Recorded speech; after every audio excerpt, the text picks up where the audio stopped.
Please note that the views expressed on this program are those of the individuals who speak them, and not necessarily those of Portsmouth Community Radio, its Board of Trustees, members, volunteers, or underwriters.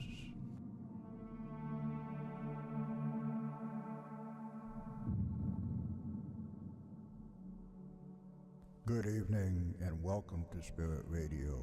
I am your host, Willie Hassell. Along with my co-host, Lynn Nickerson, we will take you on a journey into the unknown where the paranormal becomes the normal. A journey to a world cloaked in darkness where reality becomes a thin veil. So sit back, relax, and join us as we venture into the shadows, the darkness, the unknown, and back. Good evening and welcome once again to Spirit Radio, the Paranormal Experience. I am your host, Willie Hassell, your gatekeeper to the dark side, your guide to the realm of the unknown, the unseen, the unthinkable. And she is the always lovely, she is the mystical, she is the mysterious, and she is here. She is Lynn Nickerson. Good evening, Willie. How are things with you tonight? Oh, everything is just fine with me tonight. Dandy, good. And you? Well, I'm going into raccoon withdrawal. Other than that, I'm doing okay. Raccoon withdrawal. Yes. I know, your little family moved out, huh? Yeah, we didn't even get a family photo either. Oh, that's too bad. They invaded my attic. Oh, I've been down there. Yeah, that's no fun. No, but they're gone now. They're gone now. So I'm all alone. Oh, gee, that's too bad. I'm That's sorry, all right. I'm sorry getting to over hear it. that. You're getting over it? Oh, okay. Well, maybe some chipmunks will move in or something. Yeah, that's what I'm afraid then of. You'll be all set. All right. Bats in my belfry. Pats in your belfry, yeah. all that fun kind of stuff. Shall I? We have people in the studio here with us tonight. We're clearing, right? Yeah. I can see them. They're right here. So shall I introduce them? Please do. All right, I will do that. So tonight on Spirit Radio, the Paranormal Experience, it is a pleasure to welcome back to the show Reverend Bety Comerford and Reverend Steve Wilson. Bety and Steve are both shamanic healers and empaths. Bety is a third-generation medium and psychic and author of Ghosts and Shamanic Tales of True Hauntings. Steve is a spiritualist minister and teaches shamanism at his spiritual center, the Sacred Healing Grove. And together they are the authors of The Reluctant Empath, as well as their latest book, The Empath's Quest, Finding Your Destiny, which is slated to be released soon and I believe is available for pre-order on Amazon right now. And so tonight is their third appearance on Spirit Radio, and they are joining us live here in the studio. So you know what that means. That means the phone line is open. If you want to give us a call and ask a question at 603-430-9722. Or you can always email questions to WHassell, that's WHASSELL, at WSCAFM.org. And now let us welcome to the show Reverend Bety Comerford and Reverend Steve Wilson. Good evening and welcome to Spirit Radio. Thank you for having us again. How are you doing? Great, we're doing great. Yeah. I'm doing good. Excellent. I had to think about that. You have to be Bety. outstanding Yeah. all the time, no matter what. Yeah, you have to be on all the time. That's right. Well, welcome back, you guys. This is your third welcome back, and we We love coming here. We appreciate you driving all the way up here to spend a little bit of time with us. Yeah, we certainly do, because it is one heck of a drive. I know it. I mean, it's not like it's right next door. I'll let you contemplate the universe as you're driving down the road. You know? At least, yeah, you're not bucking the snow and the ice. True. No, this time. That was a nice night for a ride anyways. It was outstanding. Yeah, it was. And the moon's still out, too. So, as mentioned, this is their third appearance, and in addition to being authors, they're also members of the Spirit Light Network.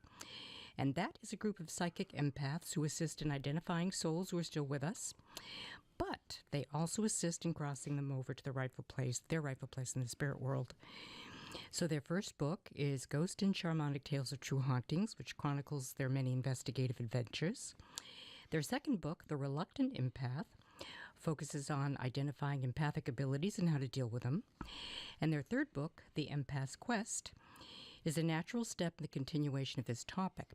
However, the release date for this latest book has been pushed into January of 2017. So tonight what we plan to do is to cover a couple of stories from the first book, then review some of the salient points from The Reluctant Empath, and then perhaps get into a preview of the Empath's quest. Sounds like a plan. Okay.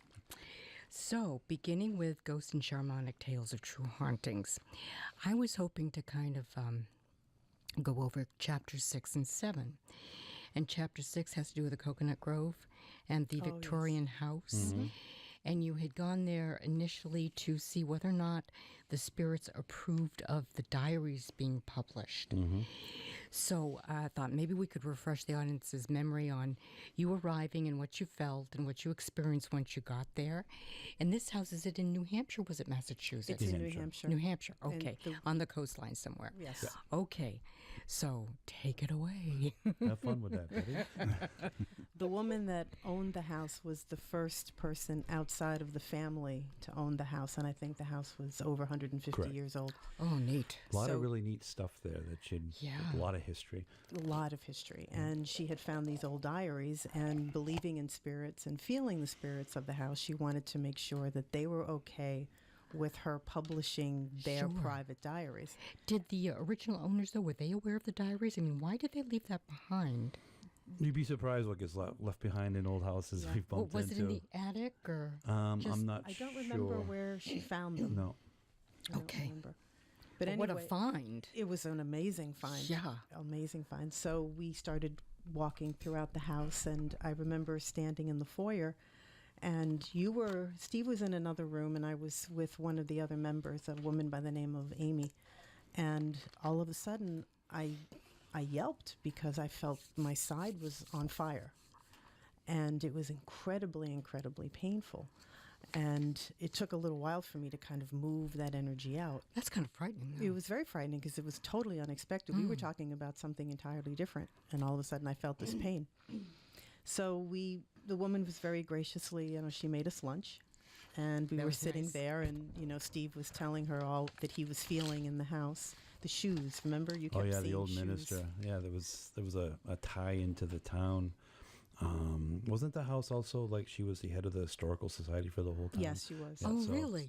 Yeah, so there was this thing coming up, and I'd seen this old minister, and he had this feeling about him, and that's the Being neat thing. stern. Yeah, very stern, and he was trying to hide something, and that's the neat thing Oh. about being an empath. You can get so sensitive, you can really begin to understand the emotional backdrop of someone who's on the other side, Yeah. and we always say that drama in life is drama in death, and it follows you.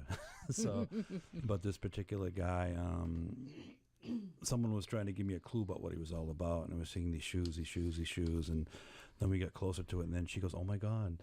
And she had this remembrance of somebody coming through the town who was a minister from the 1700s, and he was a pretty famous guy, but he got railroaded out for having improprieties with a lot of the women. And one of the big stories about him, when he was in college learning in his ministry, he got thrown out for stealing somebody's shoes.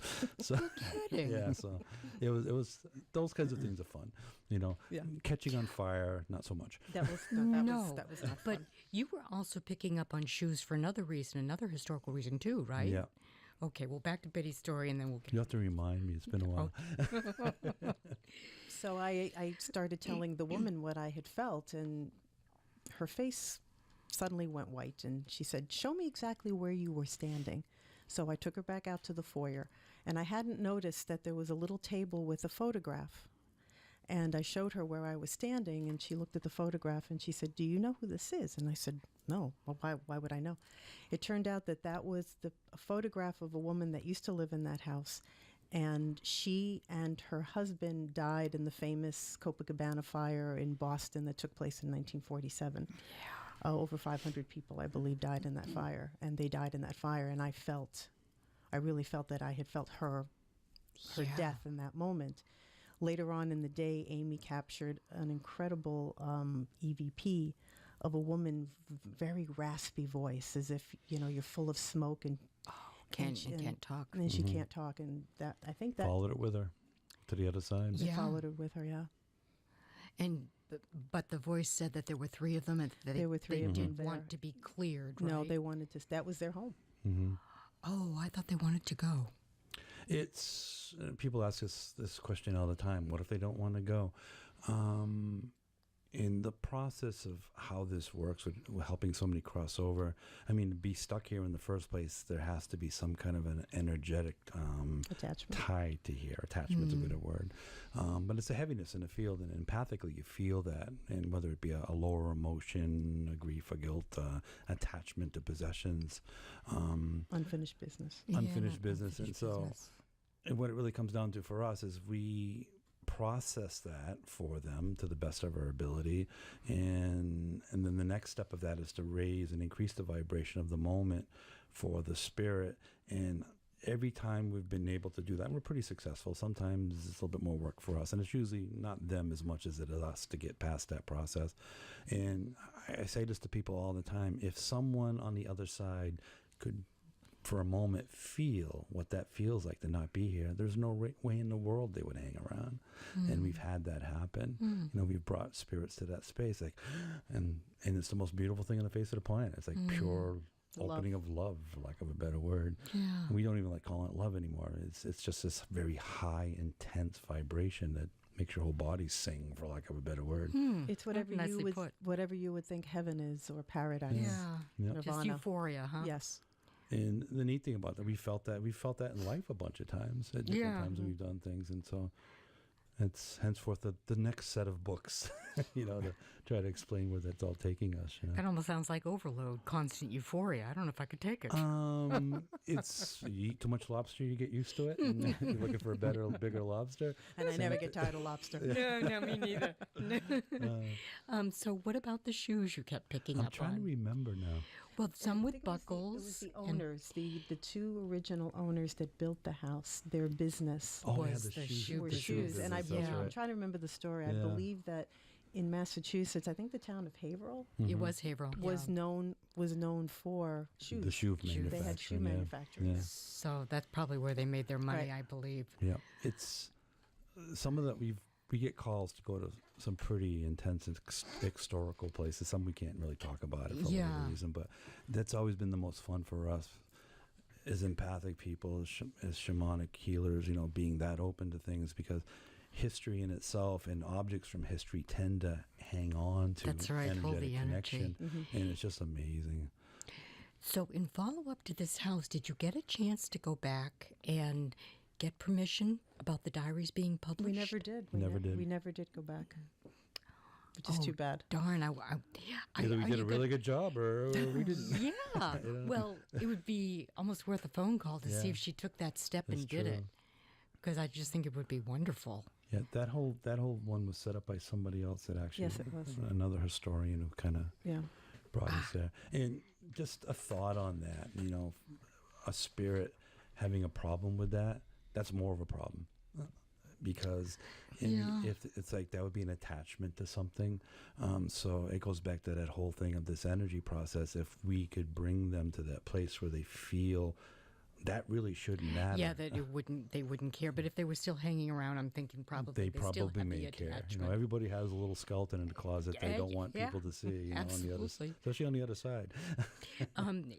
Tangent on that, you were talking about raising your energy vibration, and you did the same thing in this next on chapter 7, Something Wicked This Way Comes. When you were out in the yard and you were trying to close up the vortex, that you had to raise your energy, and you do that a lot. How do you do that? I know that you all connect, but what is the process in raising your energy level? How do you know when you do it?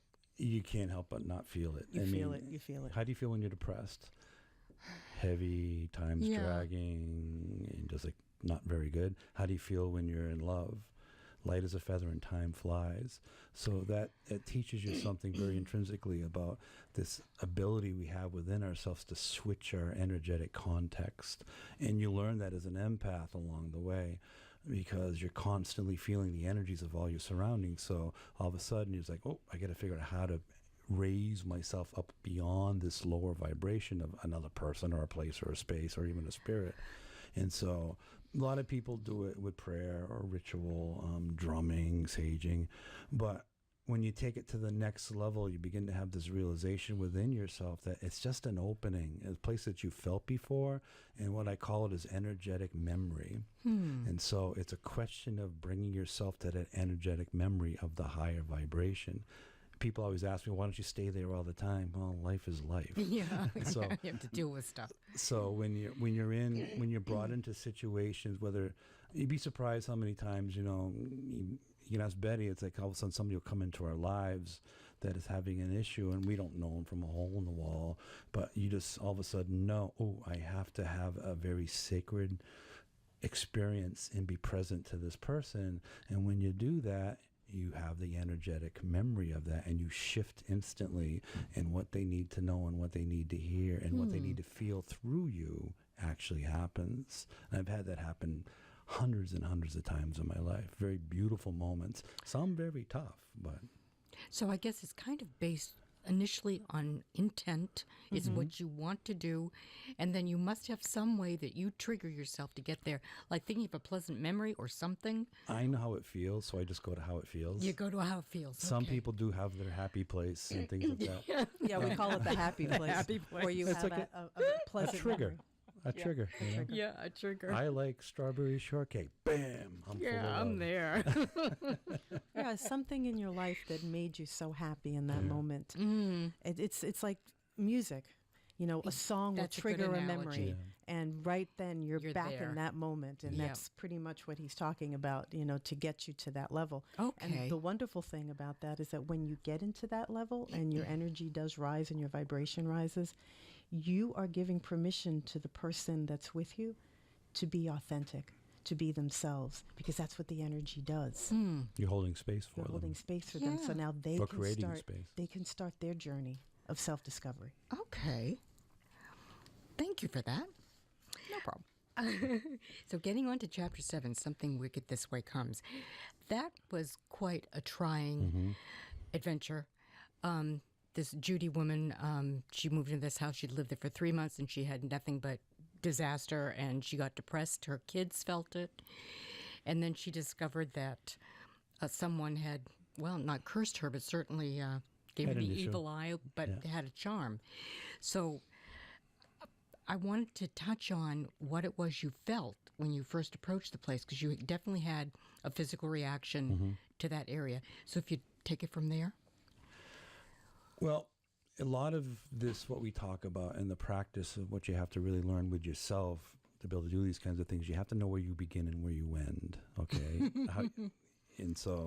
And we all have our moments in our days where something's going on or something's happening, and you feel yourself switch and you go back and forth. But when you get to this place where you know where you begin and you end, something is allowed to happen with you, and what we call that is the difference, for lack of a better word. So you're walking around and you have your container of where you end, so when something different comes in, it's like a shutter to your system. Yeah. Okay.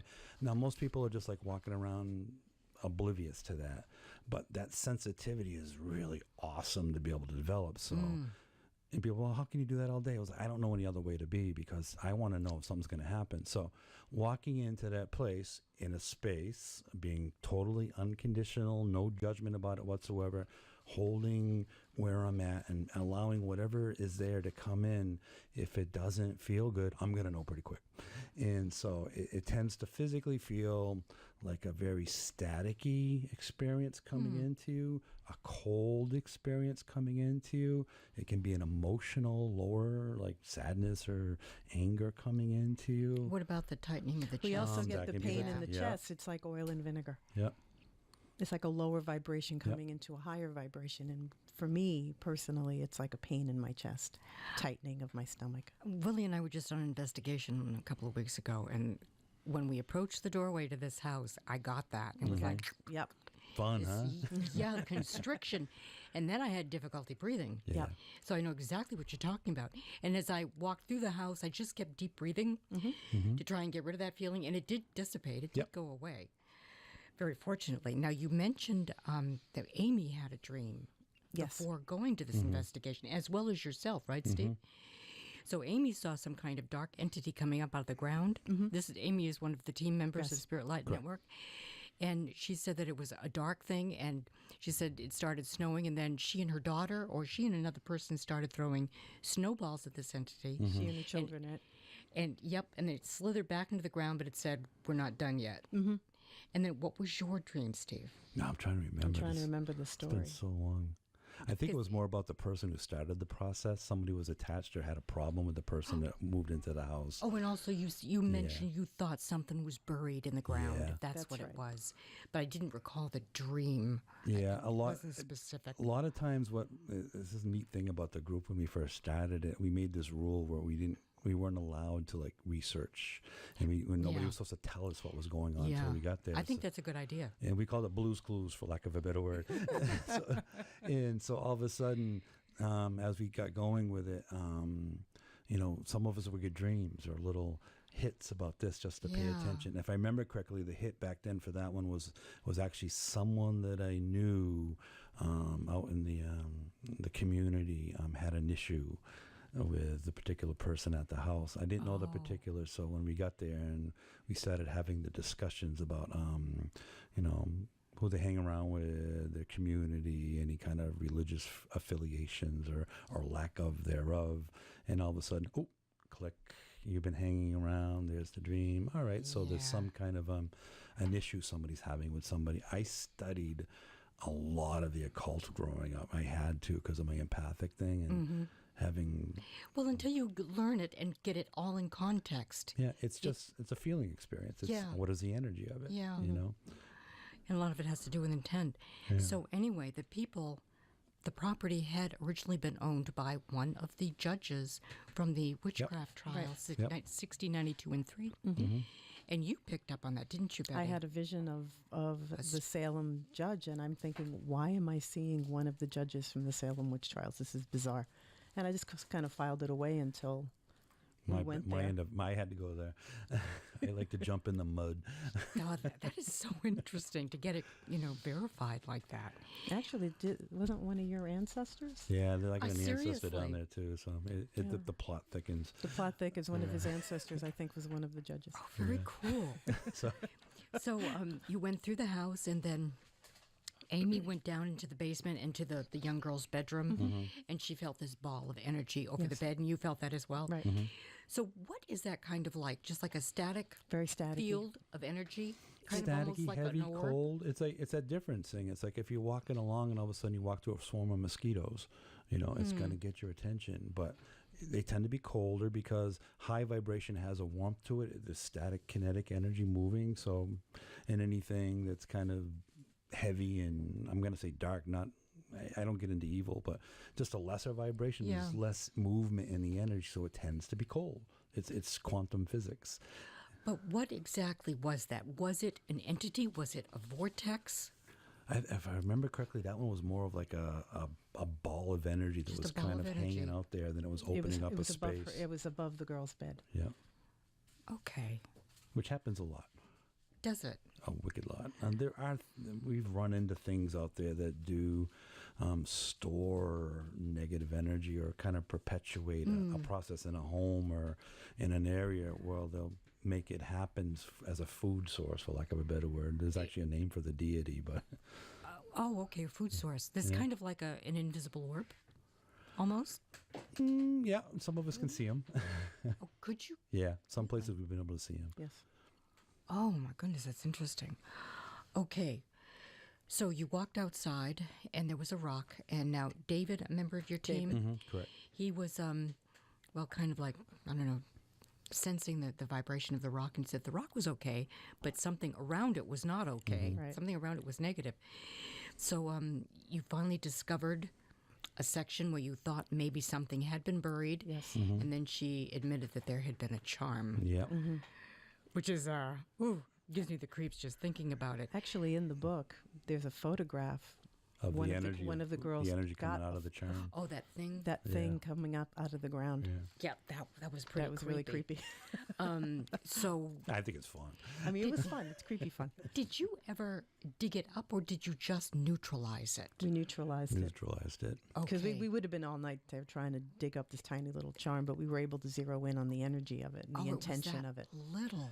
Okay. It's that kind of thing. I mean, curses and evil eye, whatever. well, you it's wanna call all it. it has to do with It's- intent. Yeah, it's all intent, all and intention. it's not. I mean, nobody really wants to use their energy to make somebody do something. They want to get them to use their own energy to do something. So the intent always comes from a lower place where you throw yourself into a state of fear.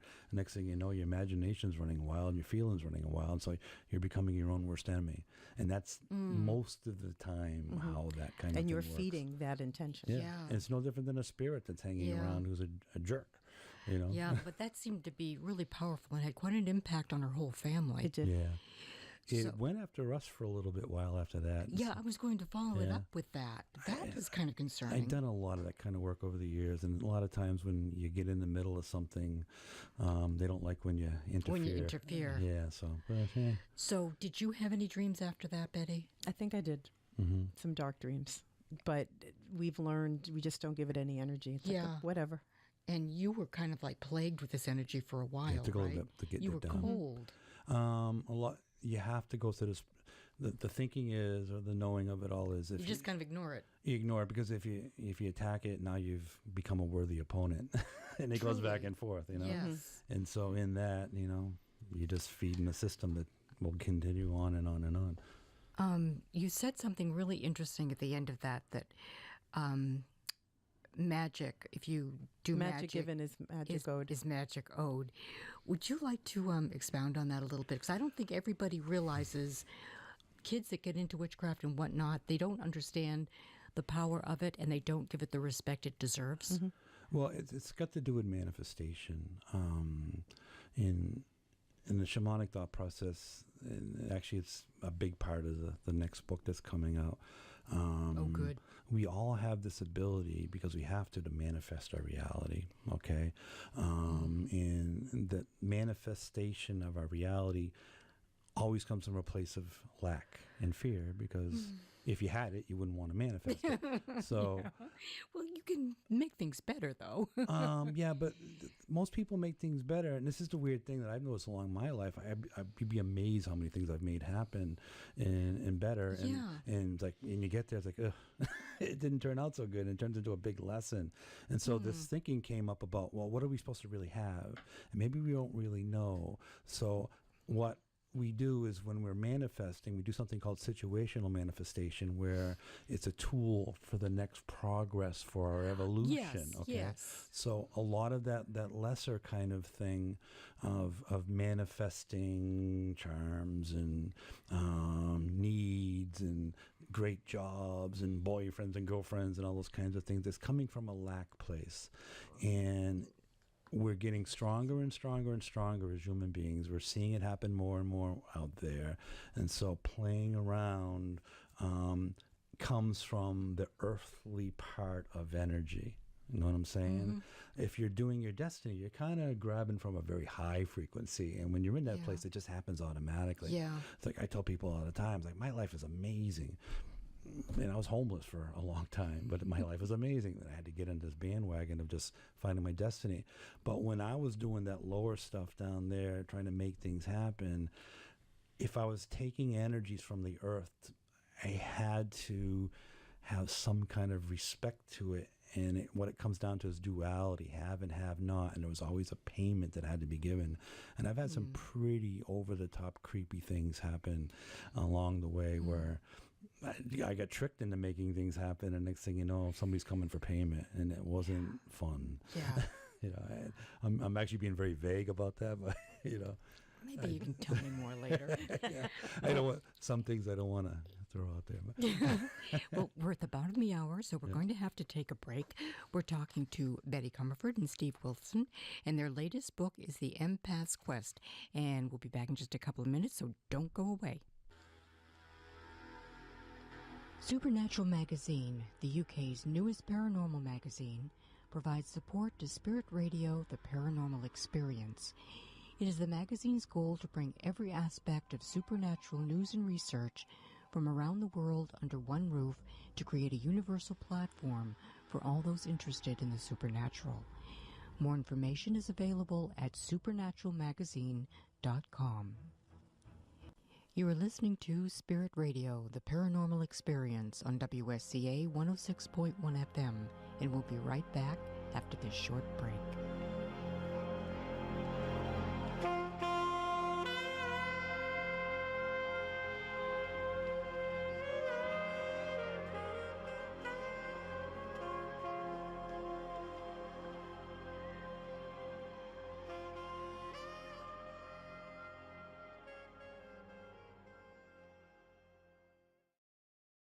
993. And some guests? Yes, the upcoming guest list starts with April 30th. And our beloved lighthouse historian, Jeremy D'Entremont, is going to be joining us once again. And he's going to wrap up the tales and histories of his West Coast lighthouse tour that he took a couple of months ago. May 7th, Joni Mahan is coming back as a returning guest. She's written about the hauntings of Victorian Mansion in Gardner, Mass. And now she has a new release titled Devil's Toy Box. May 14th, we have a new topic to explore in Spirit Radio that would be, that you could call your Bigfoot or Sasquatch. Kelly and Kawani Lapersitis will be our guests, and they have extensive encounters with both ETs and Sasquatch.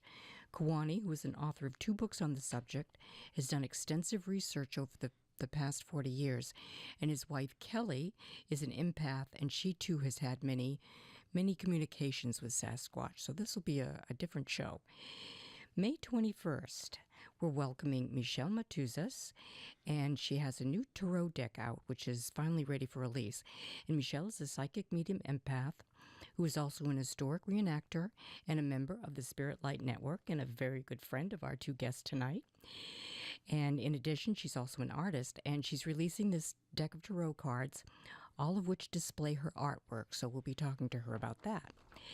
May 28th, the subject of our show this night has a new twist. The Border Patrol, which monitors illegal aliens coming into the United States from Mexico, this will be the subject of our guest this night. His name is Rocky Elmore, and he is a retired U.S. Border Patrol agent who has many paranormal stories to tell us from his book, Out on Foot. And that wraps up our guest list. All right, so let's go back to our guests in the studio tonight, Reverend Bety Comerford and Reverend Steve Wilson. Welcome back. Welcome back. We're still here. Yeah, still here. They're here. So, in talking about empathic abilities and so forth, there's one thing that is often done, and that's cord cutting. Mm-hmm. So you had also done that at the end of this adventure with this Judy. Mm-hmm. So I think talking about cord cutting is really important because some people just get their energy gets zapped, Mm-hmm. and unwittingly so. So maybe you'd like to talk about maybe how you handle Judy and what others can do. Yep. So a basic teaching of that is every person in this world has a vibration. Every person is either higher or lower than the one they're coming in context with. And so in that interaction of the relationship, when you come together with them, what happens is a cord, an energetic cord, is attached between the two. And it sounds kind of creepy, but we see it all day long. And what that does is the person that has a lower vibration is actually siphoning off the person of the other higher vibration. There is some malice sometimes in some people where they actually do that on purpose. There's actually some Asian arts where they do that Really? for fighting. And it's actually a big occult thing too. Is that sort of connection always made when you meet somebody? I say yes because I've experienced it my entire life with everybody I come in contact with. They tend to dissolve if you're coming from a place that's very authentic. If you're not authentic and you're having like, you leave the person's space and it's like, and you start thinking about this and thinking about that, the cord will actually continue to animate on its own between the two of you. And you have to be sensitive enough to realize that. So the next part of the process is if you want it to be cut, it's as a visualization. What we do is we take our hands and we actually usually run the abdomen or the solar plexus. It can be lower too, but you run your hands over a couple inches off your body. And you can actually feel where it is. You'll feel a difference in energy. That's really? Yeah, and if you're sensitive, and when you feel that, you just grab onto it and you close your eyes. And I always say, just who's the first person's face that pops into your head? And like, oh my God, I was just hanging out with that person or whatever. I'm thinking about them all the time for some reason. So the connection can be so intense sometimes that what they're thinking can actually be transmitted through it, and all of a sudden you're having random thoughts. You see it in relationships that especially break up. I was going to mention love situations where you want to cut the cord. Yeah, and there's a little weird, neat thing about that. I was like, a lot of times, like, you're trying to do the best thing and like let somebody down easy, and it doesn't always work. And then all of a sudden you get to a place where you're actually moving on and letting go.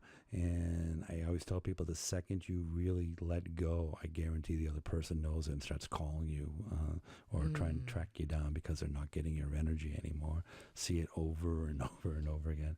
So it just perpetuates that teaching that we're so interconnected, that we're all feeding off each other energetically. Well, you had done something with a symbol on her stomach. Yep. And is that a symbol that is assigned to you when you study shamanism? They kind of come in organically because there's so many of them. Like we do healing work. You know, our job is to be as open, what we call the hollow bone, for lack of a better word, so that whatever needs to come in is actually for the person. If you get in the way, you can kind of muck up the process, you know, with your ego and whatever you believe the teachings to be. So it's really being so open and so present so that what they need is there. I see them. I always have for some reason. I call it sacred. You see the symbols yourself? I call it sacred geometry, and everybody has one. Do you choose just one? It all depends what the process is. You know, so it may change depending on the individual. Well, it's funny because it gets into the next book. I have seen my entire life symbols in people's auric field. Really? Yeah, and the neat thing is I got to this place where I could actually see this other thing called the matrix around people. It was almost like this chicken wire around you that glowed in the dark. Really? It was either silver or gold, and on that chicken wire, these symbols were attached to it, and we call it the matrix instead of chicken wire. It's kind of Matrix sounds cooler. yeah, it sounds cooler. So anyway, I got taught this along the way and throughout my life, and what it came down to was that the matrix or the chicken wire, it reacts to where your energy system is. Okay, how far you've progressed and evolved in being open to this pure energy that comes into us all day long. Most people don't do that. Most people have judgments and untruths and beliefs within themselves, or hurts or angers or whatever, that actually dumbs down your vibration. So that matrix is at a very low space. So the geometries on that matrix, they're beautiful figures. They're like Christmas tree bulbs, for lack of a better word.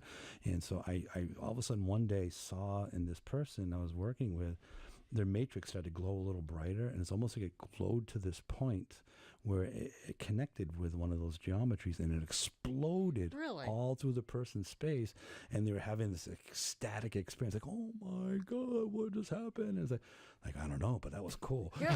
and so being a curious kind of chap, and I'd like to experience energies, I started to push the envelope of that, and the teachings got stronger and stronger. And what it did is it taught me what life is all about. And so there's other things you started to see too, is within the energy system. After I learned that part, was something I called unsacred geometries, which were actually created by the human individual, and I always look like a big black piece of coal, and that's from our intent. That's in a moment. It's like a filter. Isn't that sort of synonymous with like the crystalline structure of water, that good intent is same idea. It's the same idea then, isn't it? Yeah, that's us. It's the energy moving through it and how it manifests in the, well, not the chemical makeup, but maybe it is a chemical makeup. Certainly the structure of the molecule. Well, the chemical part is actually the problem with most people. There's a place where a lot of us are evolving up past the chemical experience. And that has to do with the energy part of it. And that's where the matrix and the sacred geometry begins to change. But there are forms that show up, so that's really what I'm getting at. Yep. Is that, there's a structural change in it. You know, we're made out of water. That's true. And we're full of chemicals. And so you sometimes see in that haze around a person, it starts taking on like swirling structures. Is that it? Yes. And it all comes down to where the person's at, in their life. If somebody's sad, their energy or their color changes. We were playing around with changing our auric fields all the time. Oh, I can change the room of color to gold or yellow or blue just by intention. Well, I want to touch on, your first book, The Reluctant Empath. It helps a person to establish whether or not they are empathic. The second one. I meant the second book. Yes, okay. The second book. And how to deal with that, identifying and then how to deal with it. How is it that the third book the Empath's Quest. How is that a continuation of what you've established in the second book? Well, it's the same character, Alex, and they're all true stories. Okay. And basically, the reluctant empath was kind of a setup to show people that there's something to this empathy or empathic thing that we're talking about. And so what the next book takes it into is why. Mm-hmm. You know, what is this empathic thing? What does it serve a purpose, or is it this giant curse that we're all you want to get out of? I don't want to feel things, and and that's very prevalent out there. Yeah, just want to turn it off. Yeah, how do I turn this off? I hear this all. I don't want to be this, and people call us all the time, or we see blogs on it. How do you make this go away? And to me, and I was that person when I was younger, but for whatever reason, something made a different click within me, and it's like, okay, I have to survive. How do I survive being this sensitive to everything around me? And here we go. And that's where the third book starts. It starts to show you the gift of this sensitivity and what it teaches you and how it takes you to a place aesthetically, vibrationally wise, that you cannot feel in everyday life from the typical human kind of paradigm of who we think we are. You had mentioned, delving into your timeline and understanding that. Was that in reference to past lives as well, or memory of past lives, Yep. and your progression along? Big part of it, really big part of it. And that was another teaching tool, So how come, all of a sudden I feel like my life is stuck, and all of a sudden I have this ecstatic experience of retrieving some part of myself from a past life, having visions of it, the feeling of it, and a lot of that sacred geometry process of it, and my vibration would shoot through the roof, and all of a sudden my life would change, and everything was okay, and I'd move forward. And that started happening a lot. And it's like, okay, there's something to this. And I had to grab onto it too. How very enlightening. Yeah, and it's so simple, Well, it may be simple in principle, but I don't think it's simple getting there. I think it takes work. It takes a lot of courage. And the courage is being okay with being okay and making peace with the process. Because there is a process. It's not just willy-nilly. It's not, this is not fair. I got this deal. This person got that deal. And the more I started to look into it, all the religious texts since the beginning of time kind of taught this timeline thing, or this is who we really, really are. It's like, let's have at it. We're all on a path. Yeah, and we all are. Yeah, and it's not just this lifetime. How about you, Bety? What have you experienced along those lines? Like putting together maybe what you perceive to be your past lives and how it applies to now in your progression? Writing. My writing, exactly. I came from an immigrant family. Nobody wrote. And now all of a sudden I have this gift of writing, and it's something that I've wanted to do my whole life. And it all came together. And putting together this third book about the timeline, it was interesting because I had so many opportunities to be published in fiction.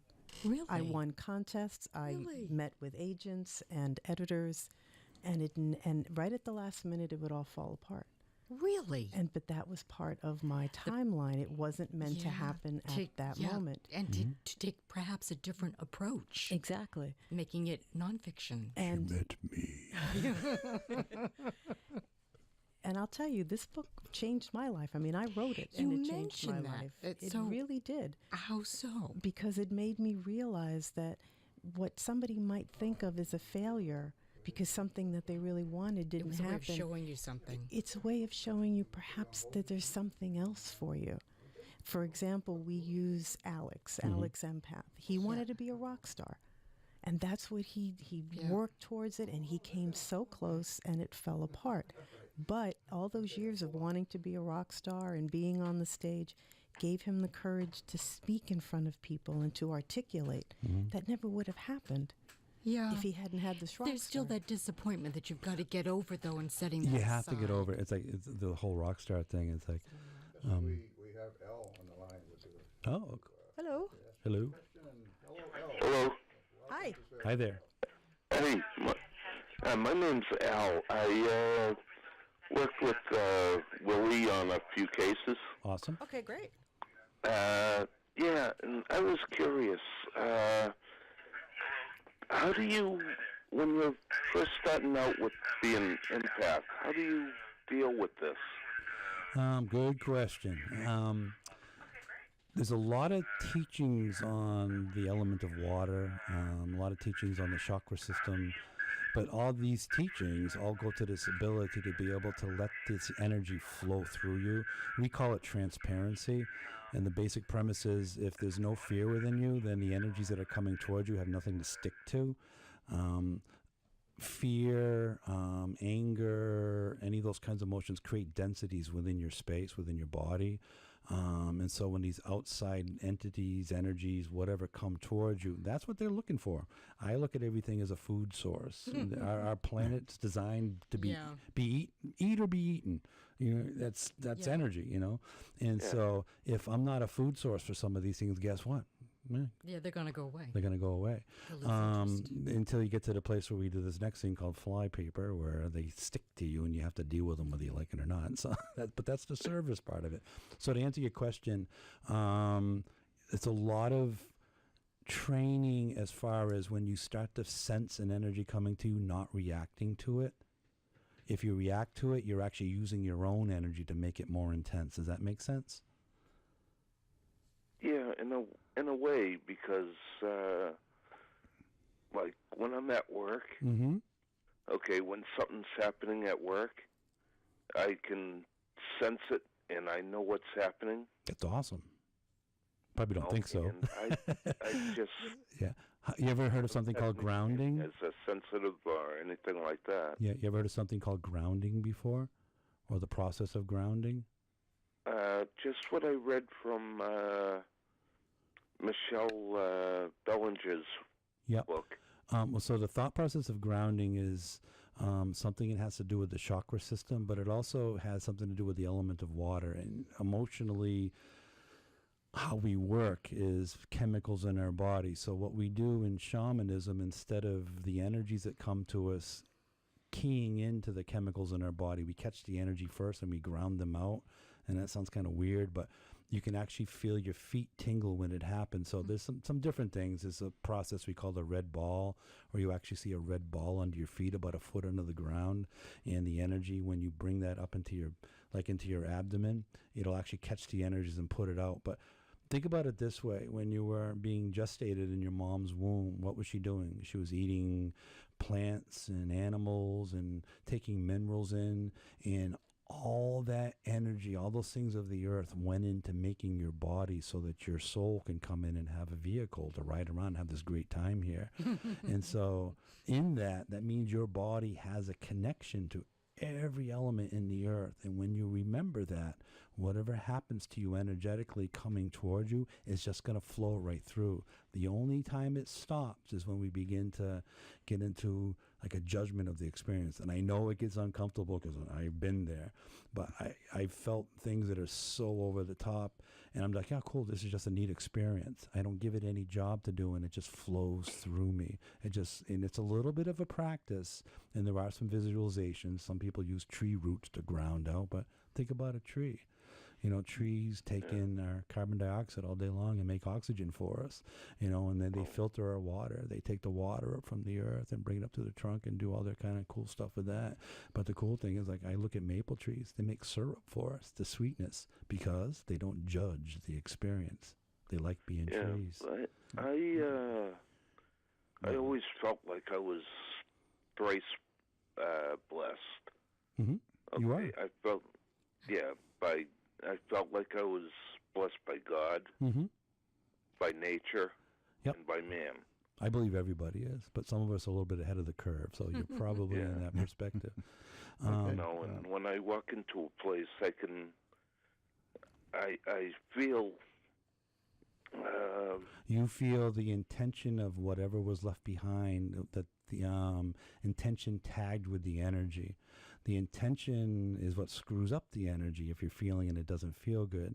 So you have to separate them. And the way that works is you ground out the energy and the intention just goes away. You may have a sense of what the intention that was tagged to the energy was, but it's not important. People do dumb things all day long and they have have been doing them for thousands of years, and we'll continue to be kind of I've been Continue listening to do to it. it. you know. Okay. So you just have to learn how to survive. Okay, Al, thank you very much for the call, but unfortunately we are running out of time. Oh, okay. I'm but- sorry, Willie. No, that's fine. No Al. worries. Thank you for called calling. in. Good question. And thank you for the call, and hopefully I'll see you on an investigation somewhere pretty soon. Oh, yeah, I'm sure because we got one coming up pretty soon. So, All right. Okay, Al. Thank you. okay. Thank you, Thank Al. you. Have a Thanks, good- Willie. And Have a good night. Good okay, night. thanks. You too. Okay. so- we are out of time. So. Completely? Well, Here, essentially, so fast. essentially, yes. It does go by fast. Okay, I guess I'll have to ask you next time. That's all right. Well, the book's available for pre-order on Amazon. It's called The Empath's Quest, Yep. Finding Your Destiny. And the Reluctant Empath is out there, and it teaches you all this really cool, And it's crazy in its stuff. second edition. Yep, Oh, it's sold out excellent. the first edition, so cool. Boy, that's wonderful. All right. Well, thank you and, both for coming Thank you on. again. Thank you. And people can get the book on Amazon, right? Amazon, And, yes. anywhere else? Barnes and Noble, they actually can order it on Walmart. Oh, that's right. I knew- Walmart. Yeah. We knew we were I forgot about that. somebody when we could That's- order our book on Walmart. That's right. That's right. Discouraged. You made the big Well, time. You made the big Do time. you want to give out any websites or? The sacredhealinggrove.com is And- one, and And ComerfordWilson.com is our website as writers. yep, and the paranormal stuff is all under the guise of sacred. SpiritLightNetwork.net. Correct. All All right. right. Okay. Thank you Lot to very juggle. much. Thank, Thank you you. both so Thank much. you, Betty and Steve. Thank been you. been a pleasure having you again. All right. Well, that is Spirit Radio, the Paranormal Experience, and I believe Craig Mosier is coming right up with the Graveyard Shift. You should be. And thank you, everyone, for listening, and have a good night.